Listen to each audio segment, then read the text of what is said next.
The grand assembly hall of Kepler Prime stretched wide enough to hold a small city. Thousands of alien delegates filled the chamber, their forms ranging from the beautiful to the terrifying. Crystalline beings floated near the ceiling, while massive creatures with 6 legs stomped along the lower levels. The air hummed with translation devices working overtime to convert hundreds of languages into something everyone could understand. Captain Jake Morrison stood at the human delegation's platform, his dress uniform crisp and clean. Next to him, Lieutenant Amy Carter checked her data pad one more time. Behind them, Commander Lisa Hayes kept her expression neutral, but Jake could see the tension in her shoulders. They all knew this meeting would not go well. The Velkari ambassador rose from his seat. The insectoid creature stood nearly 8 feet tall, his chitinous armor gleaming under the artificial lights. 4 eyes on stalks swiveled to focus on the human delegation. When he spoke, his voice came through the translators as a series of clicks and whistles that somehow became words. "The Council recognizes the Velkari Empire," the mediator announced. The Thalian, a being made of living crystal that reflected light in rainbow patterns, gestured for the ambassador to continue. "Esteemed members of the Galactic Council," the Velkari began, "we gather today to address a growing concern. The humans, despite their primitive technology and limited understanding of galactic law, have refused to comply with standard colonial regulations. They occupy 17 worlds in the Outer Rim without proper authorization. They mine asteroids that belong to established trade routes. They threaten violence when we attempt to correct these violations." Jake felt his jaw tighten. Every word was a lie or a distortion of truth. The colonies were in unclaimed space. The asteroids belonged to no one, and humanity had never threatened anyone who didn't threaten them first. The Draxan war chief stood next. The reptilian warrior towered over most beings in the chamber, his scales dark red and scarred from countless battles. His species had conquered 3 quadrants through military might, and everyone knew it. "The Velkari speak truth," the Draxan growled, "but they are too polite. Let me be clear. Humans are weak. They breathe weak atmosphere. They break easily. They have no natural weapons, no armor, no strength worth mentioning. Yet they dare to claim territory in space that stronger species have earned through blood and victory. This is not acceptable." Murmurs of agreement rippled through the chamber. Jake watched as delegates nodded or made their species equivalent gestures. The humans were outnumbered, outgunned, and clearly unwelcome. The Thalian mediator's voice chimed like bells. "The human delegation may respond." Jake stepped forward. He had prepared a speech, diplomatic words carefully chosen to avoid offense while standing firm. But looking at the contempt in thousands of alien eyes, he decided to try something different. "The truth, you're right," Jake said. "We are weak compared to most of you. Our ships are slower. Our weapons are less advanced. We've only been in space for a few generations while some of you have explored the stars for thousands of years." The murmurs grew louder. Some delegates seemed pleased by this admission. Others looked confused about where the human was going with this. "But here's what you need to understand," Jake continued. "Humanity comes from a world that tried to kill us every single day. We evolved alongside predators that could tear us apart. We survived ice ages and plagues and disasters that would have ended most species. We didn't have natural weapons, so we made our own. We didn't have armor, so we invented it. We were weak, so we learned to be smart." Amy Carter activated the holographic display. Images appeared above the platform showing Earth's history. Humans hunting animals 10 times their size. Humans building cities in hostile deserts and frozen tundras. Humans splitting atoms and leaving footprints on their own moon before they even knew other species existed. "We're not asking for your permission to exist in space," Jake said. "We're here as a courtesy, to warn you that if you attack our colonies, if you threaten our people, we will defend ourselves. And we're very, very good at defending ourselves." Lisa Hayes stepped forward with a data chip. "This contains information about our defensive capabilities, new weapon systems, new ship designs, new tactics we've developed specifically for—" The Velkari ambassador's laughter cut her off. It sounded like breaking glass through the translators. Within seconds, half the chamber was laughing too. "Defensive capabilities?" The Velkari wheezed. "You have fusion drives that barely work. Your largest warship would be classified as a cargo vessel in any civilized fleet. What could you possibly threaten us with?" The Draxan war chief didn't laugh. He simply sneered. "Humans. You speak of predators on your world. My species has hunted and killed across 100 planets. We have fought wars that lasted longer than your entire civilization. You are soft creatures from a gentle gravity well. You know nothing of real combat. Jake met the war chief's eyes and didn't blink. Then I guess you'll find out if you attack us. The Thalian mediator's chimes grew sharp and commanding. Enough. This council has heard both arguments. The humans are in violation of territorial claims established by the Velkari Empire and supported by Draxan military presence. Humanity has 30 standard cycles to evacuate their outer colonies and cease all mining operations in disputed zones. Failure to comply will result in corrective action. This session is concluded. The gavel came down with a sound like thunder. Jake stood frozen for a moment, unable to believe what he'd just heard. 30 days to abandon colonies where millions of people lived. 30 days before war, Amy touched his arm. We need to go, now. The three humans left the chamber while alien delegates celebrated around them. Some were already discussing how to divide up human territory. Others made jokes about keeping humans as pets or curiosities. No one took Earth's warning seriously. On the shuttle back to their ship, the UES Valiant, Jake sat in silence. His hands were shaking with anger and frustration. They had tried diplomacy. They had offered peace. And they had been laughed at like children. Lisa broke the silence. Captain, we're receiving an encrypted message from Earth Command. Jake pulled up the message on his personal screen. It was short, just 3 sentences that changed everything. Protocol Nightfall is now active. All defensive positions are weapons-free. Make them afraid of the dark. Jake looked out the shuttle window at the massive station growing smaller behind them. Somewhere in that station, the Velkari and Draxan were celebrating their victory. They thought humanity was weak. They thought this was over. They were about to learn how wrong they were. Humanity had tried peace. Now they would teach the galaxy a lesson about underestimating the species that learned to hunt in the darkness, that turned weakness into strength, that never stopped fighting no matter the odds. The Valiant's engines flared to life as Jake boarded. War was coming, but it wouldn't be the war the aliens expected. Humanity had been preparing for this possibility since the day they left Earth. They had studied every species in the Council. They knew their weaknesses, their fears, their blind spots. The aliens wanted to see what humanity could do when threatened. They were about to get their wish, and Jake was certain of one thing: they would regret it. Admiral Zekthor commanded his fleet with absolute confidence. 40 Velkari warships moved through space in perfect formation, their hulls gleaming with the pride of an empire that had never known defeat. The insectoid admiral stood on his flagship's bridge, watching the screens show their approach to Titan Station. Pathetic. He clicked to his officers. Look at their defenses. A few orbital platforms, some mining equipment. They call this a military installation? His second officer gestured at the tactical display. Admiral, the humans are evacuating. We're detecting multiple escape pods launching from the station.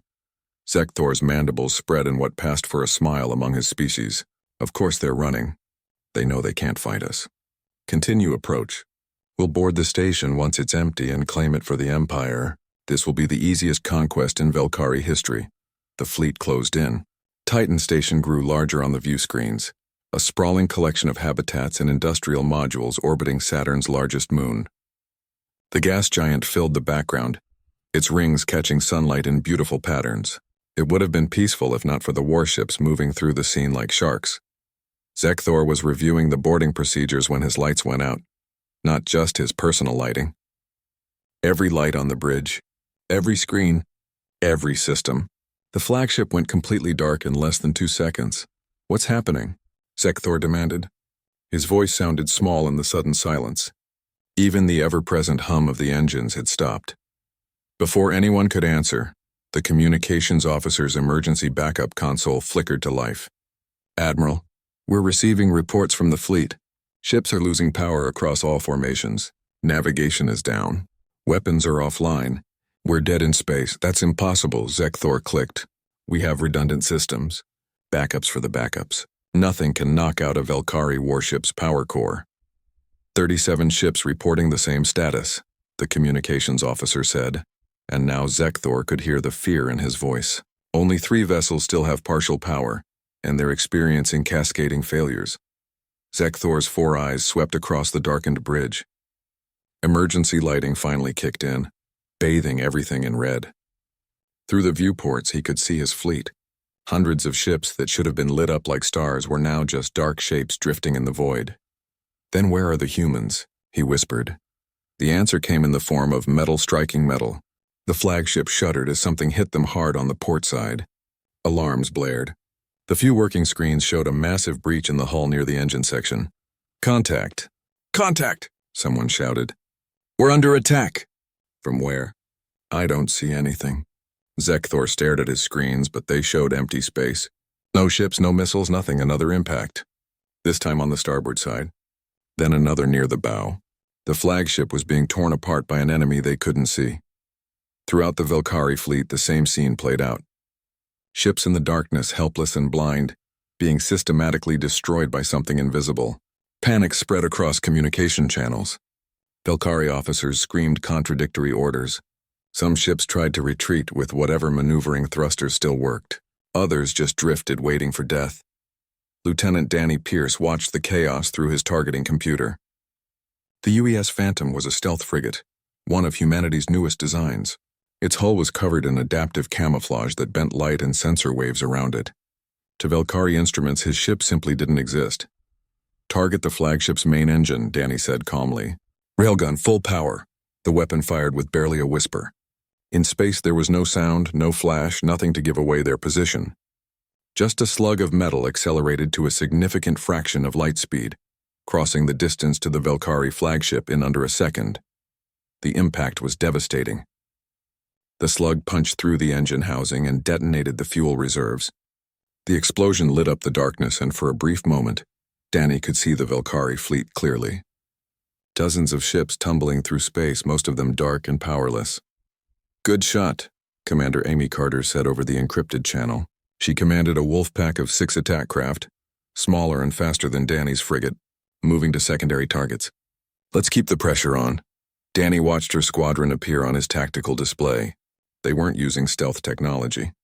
Instead, they moved so fast that by the time Velkari sensors detected them, they were already gone. Hit-and-run tactics, striking from unexpected angles, never staying in one place long enough to be targeted. One of the Velkari ships managed to get its weapons online. Green energy beams lanced out into space, sweeping blindly for targets. They hit nothing but empty void. Amy's voice came through calm and professional. "All units converge on that ship. Let's show them what happens when they fight back." 6 attack craft descended on the Velkari vessel like wolves on wounded prey. Missiles streaked through space. Railguns hammered the ship's shields. Within 30 seconds, it was another dead hulk drifting among the wreckage. Back on Zekthor's flagship, the Admiral finally understood what was happening. The humans hadn't run away. They had been waiting, watching. And when the Velkari fleet was exactly where they wanted them, the humans had attacked in the one way the Empire had never prepared for. They fought from the shadows. They struck without warning. They used the darkness of space itself as a weapon. "Retreat," Zekthor ordered. "All ships, emergency jump procedures. Get us out of here." "Sir, we can't," his navigator replied. "The jump drives need the main power core, and that's offline. We're trapped." For the next 6 hours, the Velkari fleet sat helpless in the darkness. The humans didn't destroy all of them. That would have been merciful.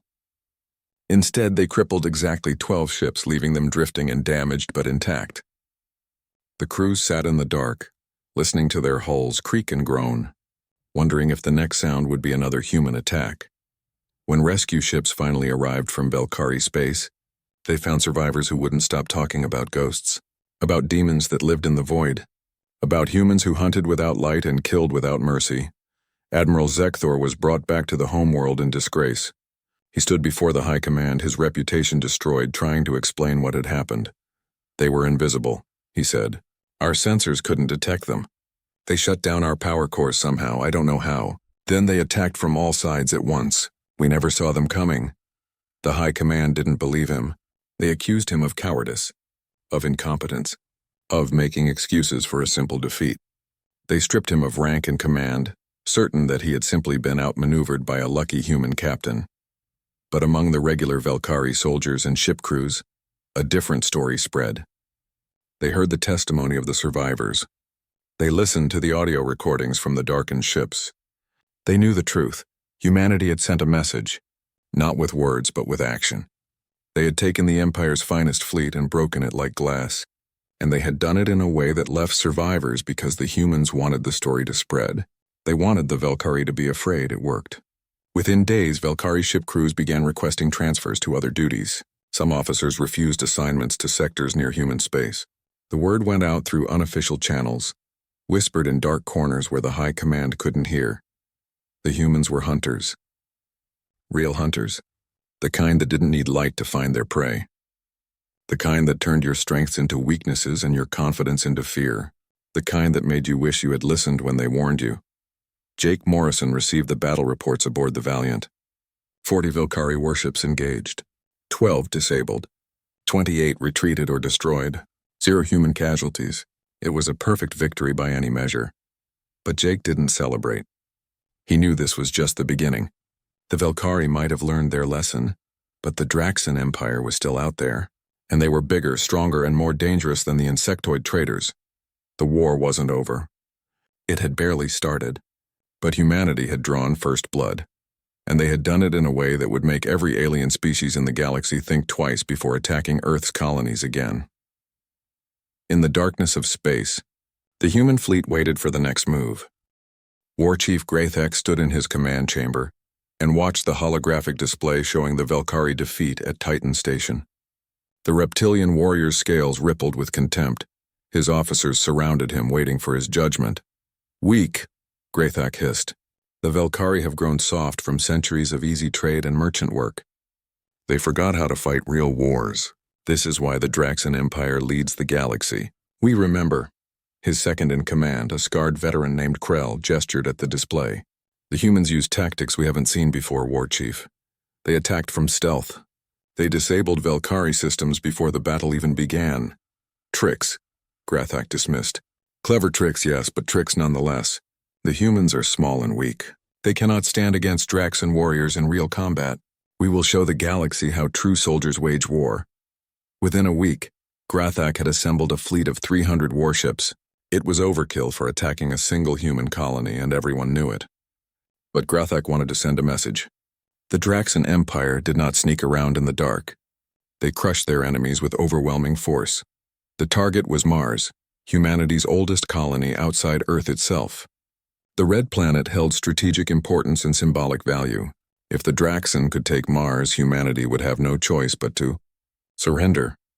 What Graythak didn't know was that Commander Kyle Bennett was already aboard his flagship.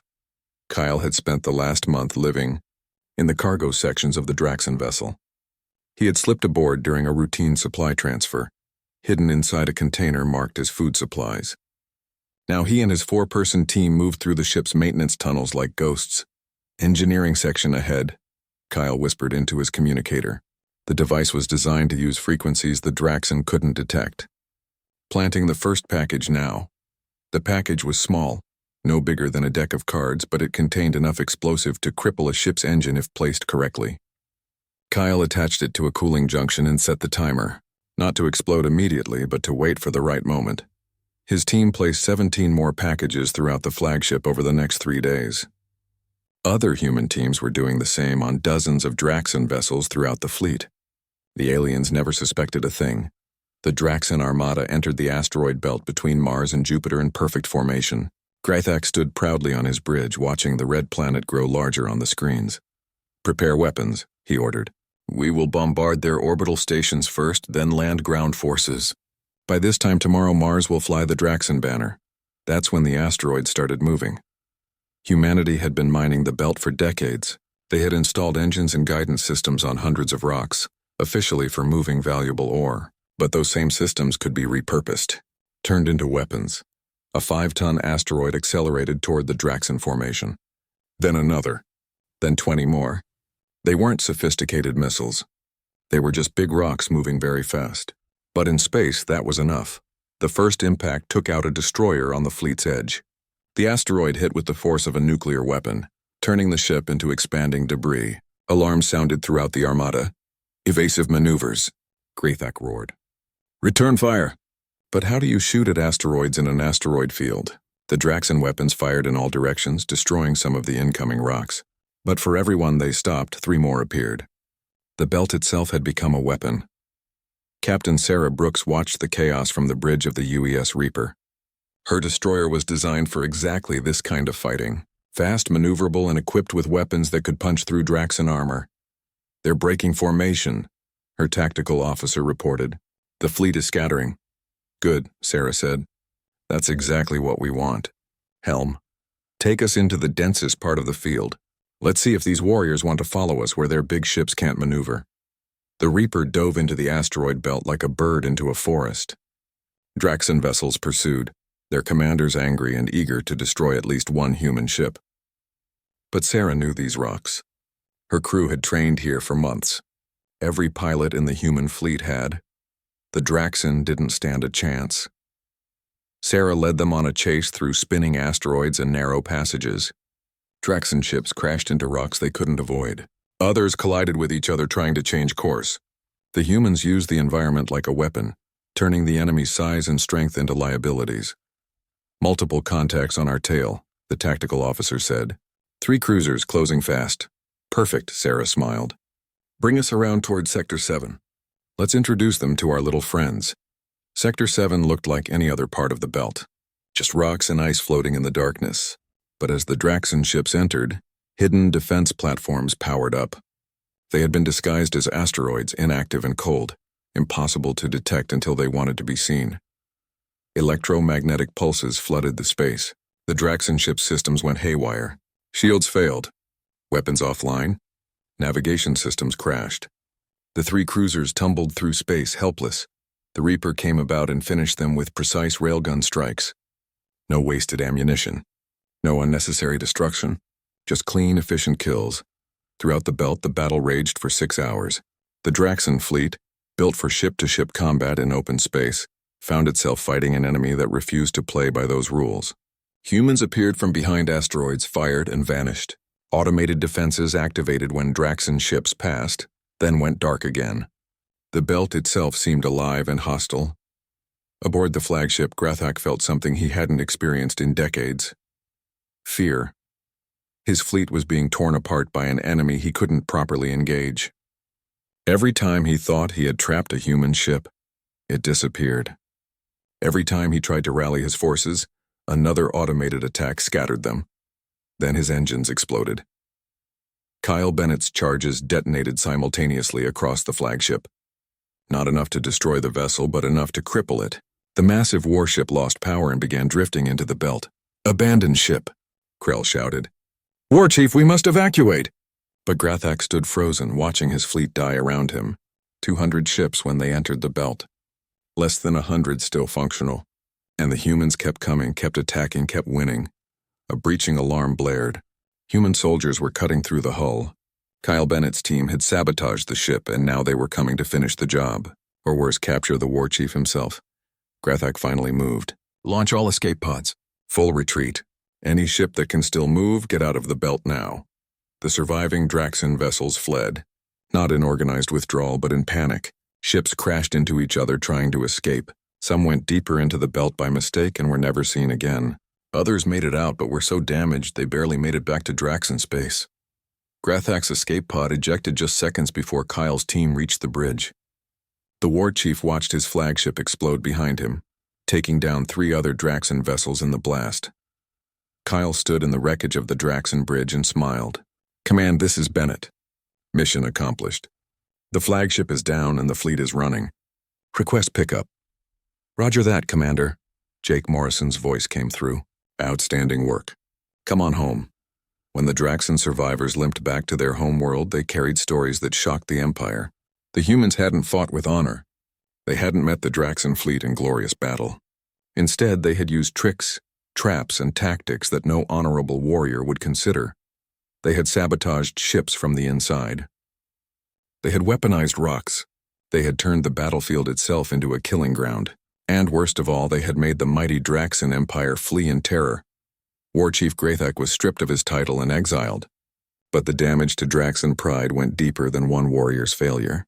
The Empire had built its reputation on strength and courage. Now that reputation was cracked, because the humans had proven something the Draxan never wanted to believe. That sometimes the hunter becomes the hunted. That size and strength mean nothing if your enemy refuses to fight on your terms. that the species from the small blue planet understood warfare in ways the galaxy had never imagined. Jake Morrison received the battle reports and allowed himself a small smile. 2 major empires had attacked humanity. 2 major empires had been defeated. The message was spreading across the galaxy now. Earth was not to be underestimated, but Jake knew the real war was just beginning. The Velkari and Draxon had learned to fear humanity. Now it was time to make sure that fear lasted, time to take the fight to them, to show every species in the Council that humanity didn't just defend their territory. They owned the darkness of space, and in that darkness they were the apex predator. The Galactic Council met in emergency session 3 weeks after the Battle of the Belt. The chamber that had once echoed with laughter at humanity's warnings now sat in tense silence. Representatives whispered nervously to each other, casting glances at the empty human delegation platform. The Thalian mediator's crystalline form pulsed with concerned light patterns. This council must address the human situation. 2 member empires have suffered devastating military losses. Trade routes are being disrupted. There are reports of human vessels operating in sovereign space without authorization. A delegate from the Morinthian Republic stood. Reports? Let me be clear about what's happening. The humans aren't just defending themselves anymore. They're hunting us.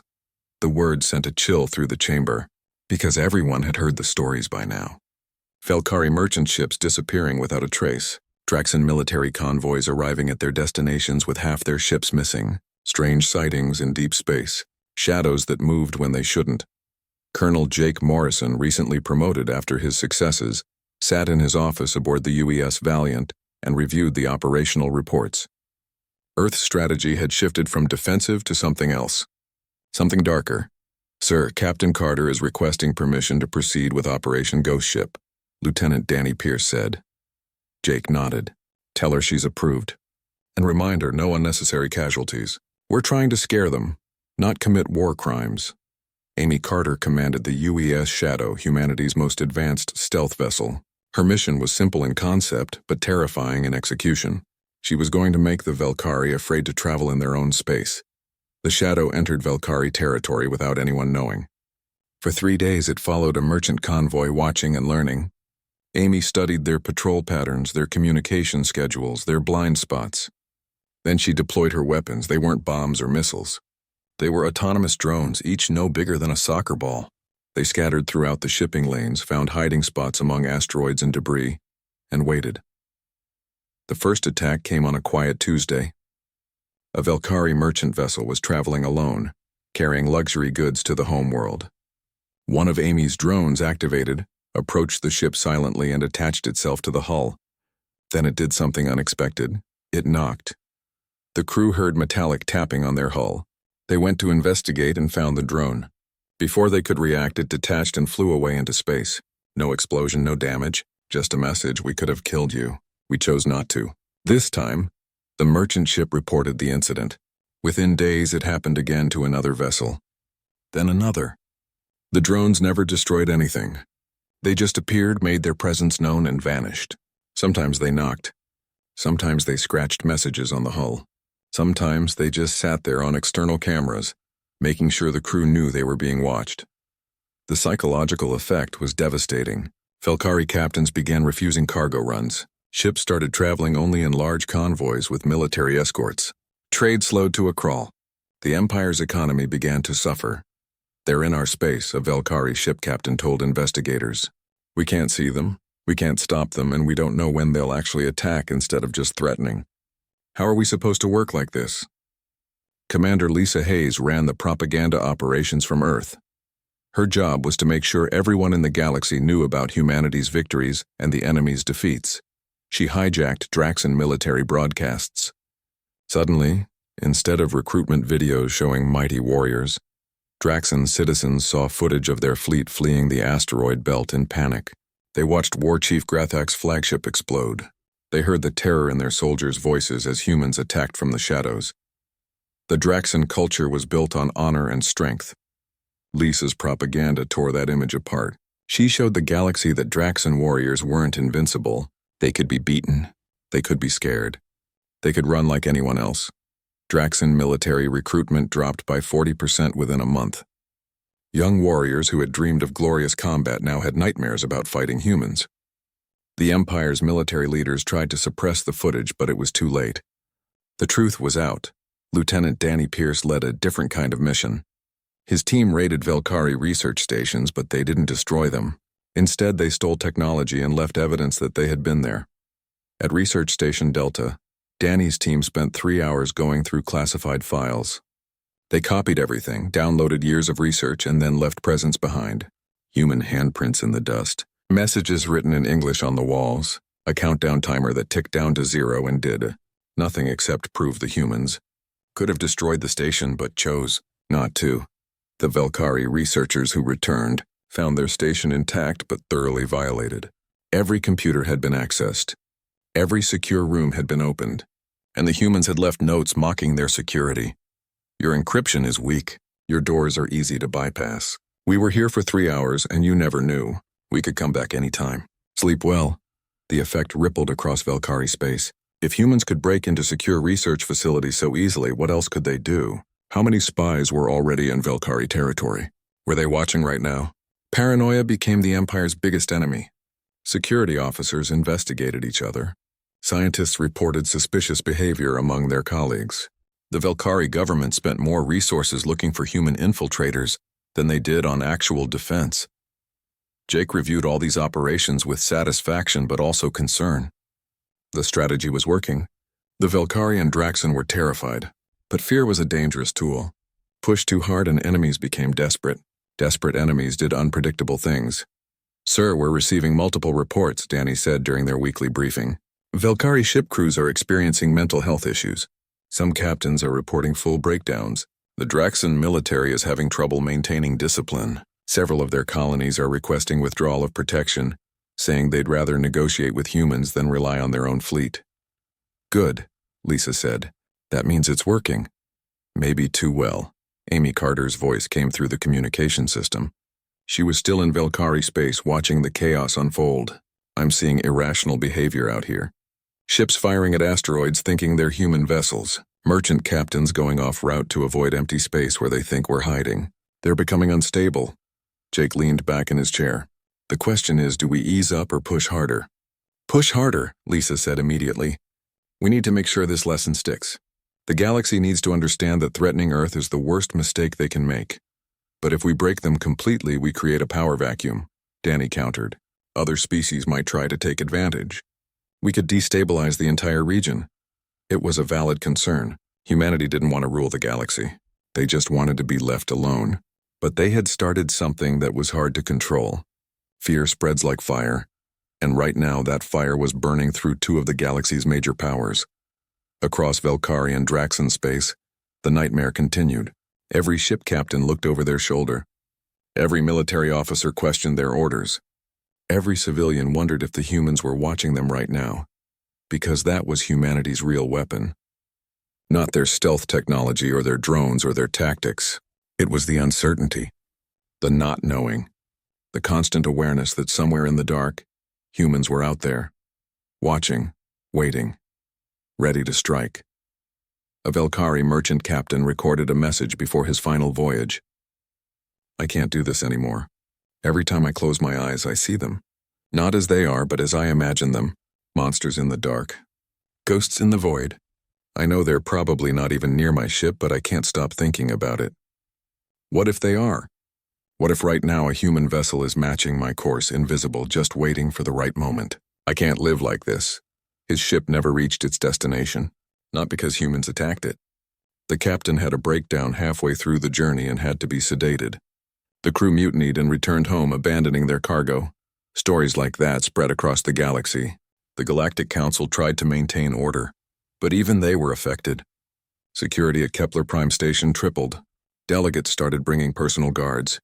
Meetings ended early because representatives were too nervous to stay in one place for long. The Thylian mediator sent an encrypted message to Earth Command. "You have made your point. The galaxy understands humanity's capabilities. Perhaps it is time to discuss peace before this situation escalates further." Jake read the message and knew the mediator was right. They had won. 2 empires were on their knees, not from military defeat but from psychological warfare. The galaxy feared humanity now. But Jake also knew that fear alone wasn't enough. They needed to turn that fear into respect, into a lasting peace that would protect Earth for generations. It was time for the final move. Time to show the galaxy that humanity could be merciful as well as terrifying, that they fought not for conquest but for survival, that they wanted to be partners in the galactic community, not its nightmare. But first, they had to make absolutely certain that no one would ever underestimate Earth again. 6 months had passed since the Velkari first attacked Titan Station. 6 months of fear, chaos, and defeat for the species who had mocked humanity. Now the Galactic Council gathered again at Kepler Prime, but the atmosphere was completely different. The Grand Assembly Hall was packed with delegates, but there was no celebration. No confident speeches, just nervous waiting, because this time humanity had called the meeting. The UES Nightfall arrived at the station with an escort of 20 warships. The massive dreadnought dwarfed every other vessel in the area. Its hull was black as space itself, covered in the same stealth coating that had made human ships invisible during the war. But today, humanity wanted to be seen. Admiral Jake Morrison stood at the human delegation platform. Next to him were Amy Carter, Lisa Hayes, and Danny Pierce. Behind them, a full honor guard in military dress uniforms. Earth was done being dismissed as primitive. The Thalian mediator's crystalline form pulsed with cautious colors. The Council recognizes Admiral Morrison of Earth. Jake stepped forward. He didn't look nervous or apologetic. He looked like a man who had won a war and knew it. 6 months ago, I stood in this chamber and warned you, Jake said, his voice carrying clearly through the translation systems. I told you that humanity would defend itself, that we had capabilities you didn't understand, that attacking us would be a mistake. The chamber was silent. Every delegate remembered that day, remembered laughing at the humans, remembered dismissing their warnings. You didn't listen, Jake continued. The Velkari Empire sent 40 warships to Titan Station. We disabled or destroyed them all. The Draxan Empire sent 300 ships to Mars. Less than 100 made it home. And in the months since, we've shown you what happens when you underestimate the species that learn to hunt in the dark. Images appeared on the displays around the chamber. Velkari ships drifting in space, their crews too traumatized to function. Draxan warriors fleeing the asteroid belt. Research stations broken into. Trade routes abandoned. The evidence of human dominance was overwhelming. The Velkari ambassador stood, his insectoid form trembling. Admiral Morrison, on behalf of the Velkari Empire, I formally apologize for our attack on your colony. It was a grievous error in judgment. We beg for mercy. The Draxan representative, a young warrior who had replaced the disgraced war chief, spoke next. The Draxan Empire acknowledges our defeat. We offer reparations for damages and agree to any terms you set. Please end this nightmare. Jake let the words hang in the air for a moment. This was the moment humanity had fought for, the respect they deserved.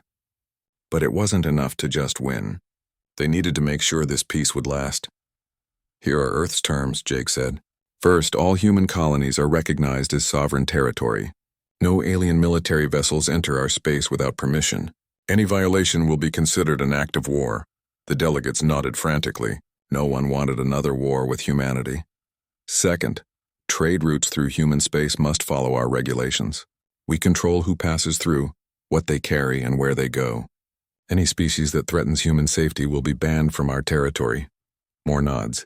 The galaxy had learned that human territory was no longer open for anyone to claim. Third, and most important, Jake continued, and his voice grew harder. Every species in this council needs to understand what you learned in the past 6 months. Humanity is not aggressive. We don't want to conquer your worlds or rule your empires, but we will not be threatened. We will not be bullied, and we will never ever be underestimated again. Amy Carter activated a new display. This one showed something that made several delegates gasp in fear. It was a map of Velkari space, but it wasn't a regular map. It showed human stealth ships positioned near every major Velkari military installation, shipyard, and command center. For the past 6 months, Amy said, we've been mapping your defenses, learning your weaknesses, positioning our forces. If we wanted to, we could cripple the Velkari Empire in a single coordinated strike. A second map appeared, this one of Draxan space. Same thing. Human ships everywhere, invisible and waiting. We could do the same to the Draxan, Danny Pierce added. or any other species that threatens us. We know where you build your ships, where you train your soldiers, where your leaders sleep at night. We're in your space right now and you never knew it. The horror on the delegates' faces was clear. The humans had proven they could fight. Now they were proving they could destroy entire civilizations if they chose to. Lisa Hayes stepped forward. But we don't want to. Humanity came to space hoping to find friends, allies, partners. We still want that. The difference is, now you understand the cost of trying to take advantage of us. The Thalian mediator's chimes were subdued, almost sad. Admiral Morrison, what do you want from us? You have proven your strength. You have defeated your enemies. What is your ultimate goal? Jake looked at the crystalline being, the same one who had dismissed humanity's warnings 6 months ago. We want you to remember that humanity doesn't need to be the biggest species to be the most dangerous. We don't need the oldest civilization to be the smartest. We don't need overwhelming numbers to win wars. He gestured at the images of human ships lurking in alien space. We survived on a planet that tried to kill us every day. We evolved in darkness, learned to hunt in it, mastered it. Space is just a bigger darkness, and we're very, very good at turning darkness into our weapon. The vote was unanimous. Every species on the Council accepted Earth's terms. New treaties were drafted and signed. Human colonies gained full recognition. Trade agreements were rewritten to favor Earth, and most importantly, humanity took its place as a major power in the galaxy. But Jake knew the real victory wasn't the treaties or the territory. It was the fear in the aliens' eyes, the respect in their voices, the understanding that Earth was not a species to be mocked or threatened. After the session ended, Jake stood on the observation deck of the Nightfall, looking out at the stars. Amy joined him, her uniform showing the new rank insignia of captain. Do you think it'll last? She asked. The peace, I mean. Jake considered the question carefully. As long as they remember what we taught them, that somewhere in the dark humanity is watching, that we're always hunting, that we're the species that turns our weaknesses into strengths and our enemies' strengths into weaknesses. And if they forget? Jake smiled, but it wasn't a warm expression. Then we remind them, gently at first, then not so gently. Below them, the Nightfall's engines pulsed with quiet power. Around Kepler Prime, human warships maintained position, a subtle reminder of Earth's capabilities. And throughout the galaxy, on worlds the Council didn't even know were being watched. Human stealth ships continued their vigil. The galaxy had learned its lesson, but humanity would never forget the price of being underestimated. They had come to space offering peace and been met with mockery. They had warned their enemies and been laughed at. So they had done what humans always did when threatened. They adapted. They overcame. They won. The species from the small blue planet, the ones with no natural weapons or armor, the ones who seemed weak and soft, had become the galaxy's apex predator. Not through size or strength, but through intelligence, determination, and the willingness to fight wars in ways no one else had imagined. The Velkari would tell stories about the Battle of Titan Station for generations. Parents would warn their children about the dangers of traveling too far from home, where humans might be watching. The Draxan would remember the asteroid belt as the place where their empire's pride was broken, where they learned that honor meant nothing against an enemy who refused to follow the rules. And across the galaxy, on every world in the Council, the message was clear. Humanity had been mocked as a threat. They had been dismissed as primitives. They had been attacked by species who thought themselves superior. Now those species knew the truth. In the darkness of space, humanity was the nightmare, the hunters, the predators that waited in shadows and struck without mercy. The galaxy would never underestimate Earth again. And if they ever forgot, well, humans were very good at teaching lessons, especially in the dark. Jake looked at Amy and spoke quietly. You know what the best part is? We didn't even use our best weapons. We didn't show them everything we can do. Amy raised an eyebrow. You mean there's more? Always, Jake said. Because that's what humans do. We always have a backup plan. Always have something held in reserve. We won this war with stealth and tactics. Imagine what we could do if we really needed to. Amy smiled. Let's hope we never have to find out. Agreed? But it's nice to know we could. They stood together in silence, watching the stars. Somewhere out there, human colonies were growing. Human ships were exploring. Human children were being born in space, the first generation to never know Earth's sky. The future was bright for humanity, and the galaxy had learned to fear the dark.